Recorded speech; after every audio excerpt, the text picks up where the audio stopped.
Elon Musk और भारतीय दिग्गज कारोबारियों के बीच एक सीधी जंग चल रही है, जिसमें एक तरफ खड़े हैं एलन मस्क और दूसरी साइड है अंबानी यानी जियो, एयरटेल, वोडाफोन आइडिया।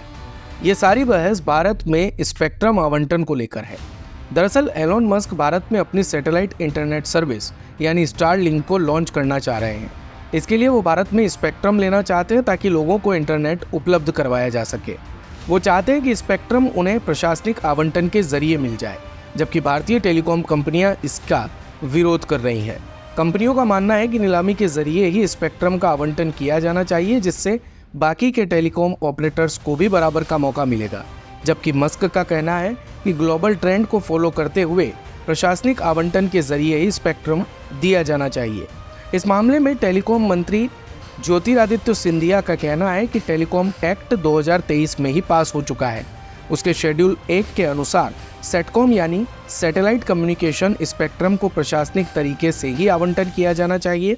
हालांकि ये फ्री में नहीं मिलेगा, इसके लिए एक कीमत तय की जाएगी जिसका निर्धारण ट्राई करेगा, यानी ट्राई जिस कीमत को तय करेगा उस कीमत पर उसका आवंटन किया जाएगा और सारा विवाद इसी को लेकर है। अब समझिए कि स्टारलिंक आखिर है क्या। तो कल्पना कीजिए कि आप दुनिया के किसी ऐसे कोने में रहते हैं जहां कोई भरोसेमंद इंटरनेट नहीं है। ऐसे में ना आप नेटफ्लिक्स पर मूवी देख पाएंगे और ना ही व्हाट्सएप के जरिए अपने दोस्तों से बातचीत कर पाएंगे। लेकिन स्टारलिंक इस समस्या का हल दे ही देता है। इसने दुनिया से जुड़ने का एक आसान और बिल्कुल सीमलेस तरीका पेश किया है, जिसके जरिए न केवल आप दूरदराज के क्षेत्र में इंटरनेट एक्सेस कर सकते हैं, बल्कि आप आसमान में उड़ते हुए भी हाई स्पीड इंटरनेट का लुत्फ उठा सकते हैं, जिसको एलन मस्क की कंपनी स्पेस एक्स ने बनाया है। ये धरती के किसी भी कोने में इंटरनेट पहुंचा सकता है। परंपरागत ब्रॉडबैंड में जहां केबल का इस्तेमाल किया जाता है, स्टारलिंक में केबल का झंझट ही नहीं रहता। ये स्पेस से इंटरनेट बीम करता है, यानी जहां भी केबल वाले इंटरनेट प्रोवाइडर्स को पहुंचने में दिक्कत होती है, वहां भी आसानी से स्टारलिंक इंटरनेट पहुंचा सकता है। स्टारलिंक ने परंपरागत केबल बिछाने के बजाय सैटेलाइट का इस्तेमाल किया। यह धरती की निचली कक्षा में हजारों सैटेलाइट का इस्तेमाल करता है, जिससे घर, ऑफिस, चल रहे वाहनों से सिग्नल को बीम किया जा सकता है।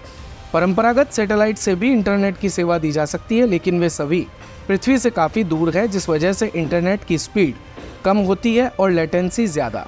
जबकि स्टारलिंक पास के सैटेलाइट का इस्तेमाल करता है। इससे कम लेटेंसी के साथ तेज इंटरनेट स्पीड दी जाती है। इससे कनेक्शन ज़्यादा सिक्योर हो जाता है। स्टारलिंक को पहुंचने के लिए यूजर्स को एक खास किट की ज़रूरत होती है, जिसे उन्हें खरीदना होता है। इसमें एक सैटेलाइट डिश, वाईफाई राउटर और दूसरे सभी ज़रूरी केबल्स शामिल होते हैं। इसे आपको छत या किसी खुले जगह पर लगाना होता है। इससे ये सैटेलाइट से सिग्नल लेने लगता है, फिर वाईफाई राउटर की मदद से आपको इंटरनेट मिलने लगता है। इसका सेटअप काफ़ी आसान है।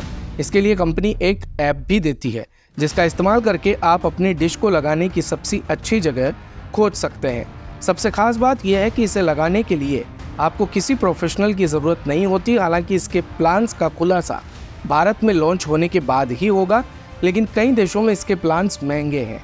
अगर भारत में भी ऐसा होता है तो ये लोगों के लिए सस्ता विकल्प नहीं रह जाएगा। अगर स्पीड की बात करें तो स्टारलिंक आपको 25 Mbps से 220 Mbps तक इंटरनेट स्पीड दे सकता है।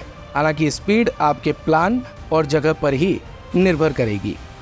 देश दुनिया के लिए भारत कवरेज की रिपोर्ट। दिन भर की सारी अपडेट्स के लिए सब्सक्राइब करें भारत कवरेज को और हाँ, बेल आइकन दबाना ना भूलें ताकि आप रहें अपडेटेड हमेशा।